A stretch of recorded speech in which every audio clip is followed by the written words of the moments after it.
এক্সপ্ৰেছত যাব ওলাইছোঁ। সেইখন এয়াৰ ইণ্ডিয়া এক্সপ্ৰেছতে মধুমাখিৰ আতংক, গোটেই মধুমাখিয়ে ভৰ্তি কৰি দিছে এৰোপ্লেনটো আৰু আমি বাছত আবদ্ধ হৈ আছোঁ।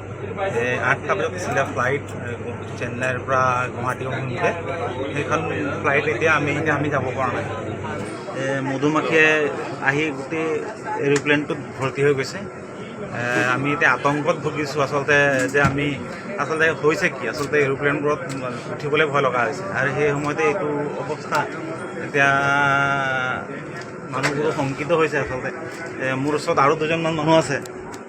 হয়, কি ক'ব? আমিও শংকিতত ভুগিছোঁ, কাৰণ যি শুনি আছোঁ এয়াৰ ইণ্ডিয়াৰ বিষয়ে। তথাপিতো টিকেট কটা আছে, যাবতো লাগিবই। এই আকস্মিক মধুমাখি দেখি পেলাই হতাশাত আমিও ভুগিছোঁ। কি হয় দেখা যাওক, এই ধৰণে তেওঁলোকৰ সমস্যা সমাধান কৰিব পাৰে, কাৰণ আমাৰ যোৱাটো বিশেষ জৰুৰী। এমাহৰ পাছত আমি যাব ওলাইছোঁ, টিকেট কাটি থৈছিলোঁ। ইয়াত ভালেমান মানুহ আছে, বিভিন্ন ভাষাৰ মানুহ আছে। প্ৰত্যেকে মানে সেইটোৱে ফোনত সেইটো বিষয় লৈ কথা পাতি আছে যে আচলতে হৈছে কি। আৰু আপোনালোকে দেখিছে আমি ভালেমান মানুহ ইয়াত ভৰ্তি হৈ আছোঁ। এখন নহয় কেইবাখনো বাছত মানুহ আছে, এই ফ্লাইটত যাবলৈ আহি ৰৈ আছে।